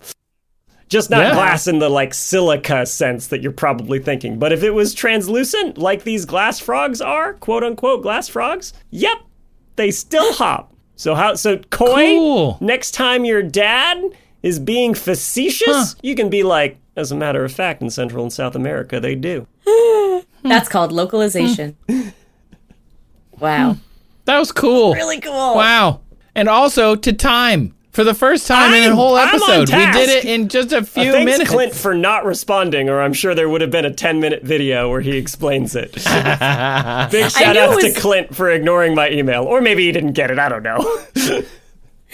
Guys, we're only halfway through. Halfway through. It's been 2 hours before Kyle cuts this down. I feel like maybe we can't hardcore That's Absurd, Please Elaborate this. And that we should just make it into 2 episodes. We're gonna wait. You want the 100th episode to be 2 episodes. I'm making a face like that grimace emoji, and not a purple one, like the like that. Do you think that's the what I'm sound that a making. glass ass frog makes? You know what? I think with that necktie, it probably says, "Hey everybody, how's it going?" I was in the split party and I think it's leaking, but I'm really excited for the job. Be like, I think I'm really gonna fit in here. It's Kermit D. Glass Let me just Frog be transparent for a minute. I really like it here. It's not easy being translucent. Julian, that was really good. Have you done that on an episode before? No, that's my first Kermit the Frog impression. So if that's on anyone's bingo card, huge one. Huge for them. Huge win. Wow. That was very good. Good job, Thank you. Julian. Wow. That means Sophie gets to come back for the next episode, though, right? We need somebody to keep us on time. I'm the right person for the job. As evidenced by gestures broadly. Can't wait to do it again. Maybe in episode 2, it'll be so fast and I'll keep everybody really on time. Yeah. You got to tune in to find out. 'Cause Episode I don't know yet. 100, Part 2 will be 15 minutes long. It might be really fast. Okay, so that's the decision. We're gonna stop this episode now, and we're gonna pick it up next week with another 100th celebration. With the second 100th episode. You know what? Honestly, typical for us. This makes total sense. There's no way we could have done a Thunder round where we got 10 questions in an hour or 2. No way. Thanks for listening to this episode of That's Absurd, Please Elaborate. The show was created, written, and produced the last 100 episodes by me, Trace Dominguez. And me, Julian Huguet. And just for today, MC'd by me, Sophie Shrand. And next week, too. Today's show was produced and edited by the hapless, poor, tortured soul, Kyle Sisk. He's gonna have to wade through probably 4 hours of this nonsense to get something usable out of it. So thank you, Kyle. Thanks, Kyle. This show was associate produced by Sabrina Capello. Our music is thanks to Epidemic Sound. Our intern is Charlie Woodbury. Thank you to the listeners who've submitted questions featured in this episode. That's Hannah, Hunter. We love you, Hannah. Lisa and Hal and Coy. Thank you so much for submitting those, but really thank you to our patrons who voted on the questions that you have listened to so far in this episode. And for that, we have to thank our absurd administrators, Adam, Les, Austin, Jonathan, Evan, Dan, Sabrina the Brain, Hannah, and Pinky. Is Pinky a absurd administrator again? Amazing. Pinky is another former producer, absurd administrator, all around great guy. We adore Pinky. And fantastic. Also, happy anniversary to some ridiculous researchers. Atomic Straw just hit the 3-month mark. Hannah, 6 months. Maury, 9 months, and Pinky is now back. I don't know. It's hard to keep track with Pinky. I'm so happy Pinky's still around. Yep. And we have, by the way, 95 patrons over on the Patreon. Thanks to all of you. So close to 100 patrons in our 100th episode. Amazing. I wonder if we can get 5 more before we air our second half of our 100th episode. No, it's a noble goal. Could be. We got 3 patrons, by the way, that brought us up to 95. That would be Jade, Bethany, and the Tangle System. So thanks for joining recently. Amazing. Incredible. Because of the support of our patrons, we have made it to 100 episodes. I mean, really, we didn't launch it when we launched the show because we're like, nobody's going to listen to this crazy thing. And here we are, 100 episodes in, and we couldn't have done it without you. And we are going to the Bay Area Science Festival in October. You can, check our social medias to get up on that. We can't do the things that we do without the patrons. So if you would like to support the show and keep us going, join our Patreon. There's a bunch of different ways to do it down in the show notes of every episode, or you can go to our website, that'sabsurdshow.com. Finally, special thanks to those listening on Nebula. Nebula listeners get access to ad-free versions of the show. They've been supporting us this whole time when they join and use our code or join with our link go.nebula.tv/that'sabsurdshow, and then when they just watch it, supports us. So thank you, Nebula listeners. And as we say at the end of every episode of our show, our catchphrase for 100 episodes: nothing like flying around in your Scott with a bunch of heavy hair the weight of 5 bricks and a glass frog. Ass frog. If a glass frog could fly a blimp, would it die by falling through ice? Would it die in Wisconsin? There you go. Yes. The answer is yes, if it had a leash-related injury. Yeah, if it was walking its dog in Wisconsin.